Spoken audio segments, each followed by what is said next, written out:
Muitos chegam até mim dizendo: Nicolas, quais são os seus projetos para o Brasil?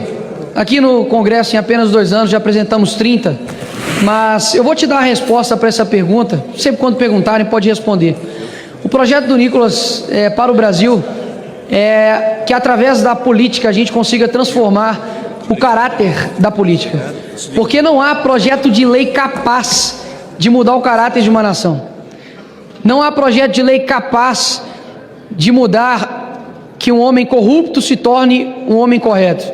Não há projeto de lei capaz para transformar um juiz tirânico em um juiz imparcial.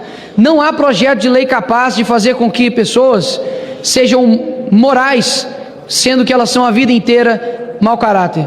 Por que eu digo isso?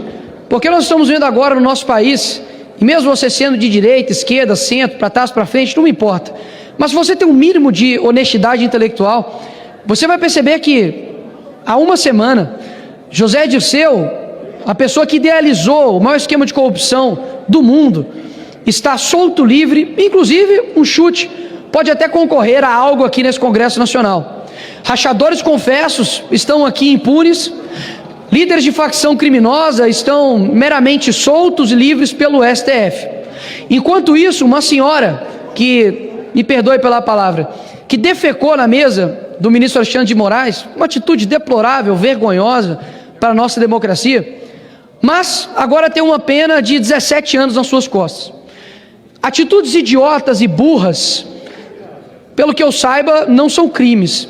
Até mesmo deveriam sim cumprir pelo depredação de patrimônio público, dano ao erário, mas burrice não é crime. Até mesmo se fosse, algumas pessoas aqui no Brasil iriam pegar a prisão perpétua. Agora, por que isso está acontecendo?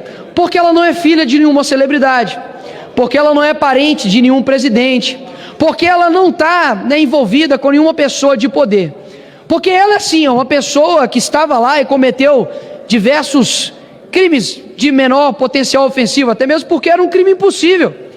É como se eu dissesse que eu iria envenenar alguém com um copo de água potável. É como dizer que aquelas pessoas que estavam aqui iriam dar um golpe de Estado.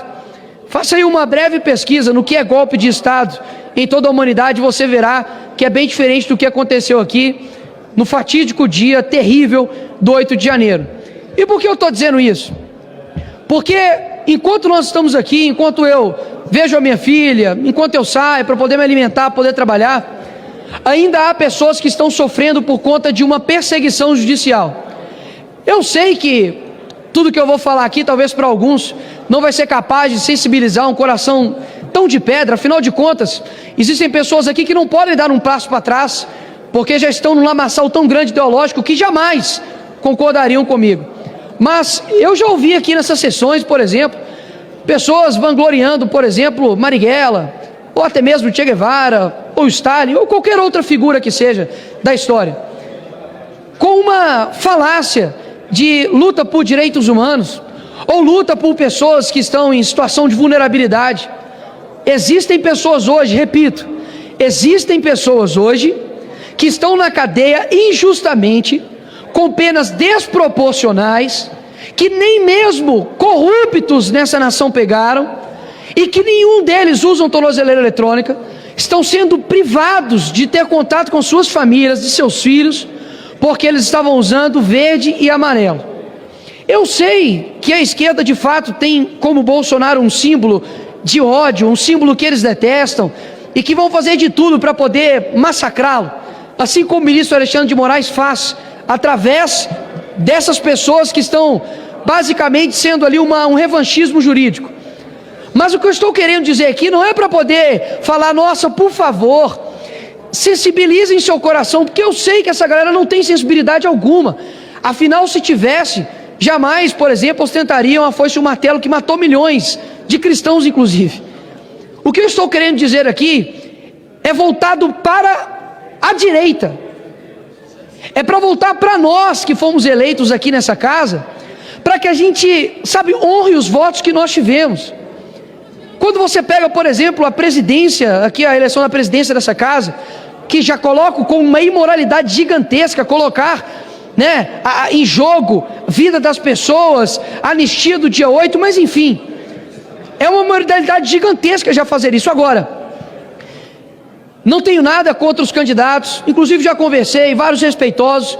O que eu quero dizer é que as pessoas na rua direita, elas não chegam até nós e falam assim: vai lá, conquiste uma vaga no tal lugar, vai lá, conquiste uma cadeira no lugar tal. Não, o que eu escuto é: estou orando por você, não desista. Nós estamos perdendo uma essência que vai fazer com que as pessoas também percam a sua essência, porque nós somos um reflexo do que as pessoas sentem. Alguns querem argumentar: mas Bolsonaro estava aqui sozinho e por isso ele era truculento. Mas ele, da forma truculenta e sozinho, chegou à presidência da República. Hoje nós basicamente estamos vivendo pela caridade dos nossos inimigos. Não é essa algo que eu acredito, e eu falo isso aqui porque eu acredito que você também, deputado de direita, também não acredita nisso. Você tem uma essência dentro de você, ainda dentro de você, de falar: caramba, como deveria ser, sabe, ir para cima sempre, como deveria ser realmente lutar e não arredar o pé, porque uma coisa tem que bater palma para alguns, por exemplo, do PT, faça sol, faça chuva, eles estão aqui defendendo e sendo coerentes com aquilo que eles concordam. E mesmo que passem os anos e percam, eu acredito que a vida nem tudo é sobre resultados. Eu acredito que a sua disposição em mostrar por aquilo que você está defendendo diz muito sobre você. Dificilmente o grito de uma criança no estádio vai fazer com que o time vença, mas quando o jogador vê aquele torcedor, mesmo que pequeno, mesmo que uma criança, lutando, sabe, se erguendo por algo que é correto, aquilo dali muda tudo, porque eu acredito que todos nós fomos chamados para um tempo. Eu não tenho dúvidas que eu fui chamado para esse tempo, e não é uma exclusividade minha, é de todos nós. Afinal de contas, a gente poderia ter nascido em qualquer época dessa humanidade, mas nós somos chamados para esse tempo. E o que eu não quero é me arrepender de ter ouvido a minha essência dentro de mim, dos votos da minha família, dos meus amigos, das pessoas que me param na rua, porque simplesmente alguém me disse que é preciso fazer uma coalizão. Coalizão de verdade, em alguns momentos é necessário, mas eu acho que a gente precisa se encarar em diversos momentos aqui nessa casa, com coragem, porque eu acredito que nós vamos semear durante muito tempo, para que alguns colham, e mesmo que não dê resultados, a vida não é feita somente de resultados. João Batista, ele não colheu nenhum resultado terreno, pelo contrário, sua cabeça foi decepada, era um louco que falava no deserto, comia gafanhoto com mel. Só que hoje eu estou falando, depois de 2000 anos aqui dele, não estou falando de nenhum outro, que na época falou: pega leve, tem que ser mais equilibrado, tem que dialogar. Eu estou fazendo aqui praticamente quase que um clamor, que a direita volte à sua essência combativa, porque as pessoas estão desanimadas, cansadas e querem uma resposta. Eu não sei até quanto tempo eu vou ficar aqui nessa terra, mas pode ter certeza que jamais poderão me acusar de que ele não cumpriu e não perseguiu aquilo que ele acreditava até a morte. Se vis pacem para belo, se queres paz, prepare-te para a guerra. Essa é a minha ideia para esse Brasil. Obrigado, presidente.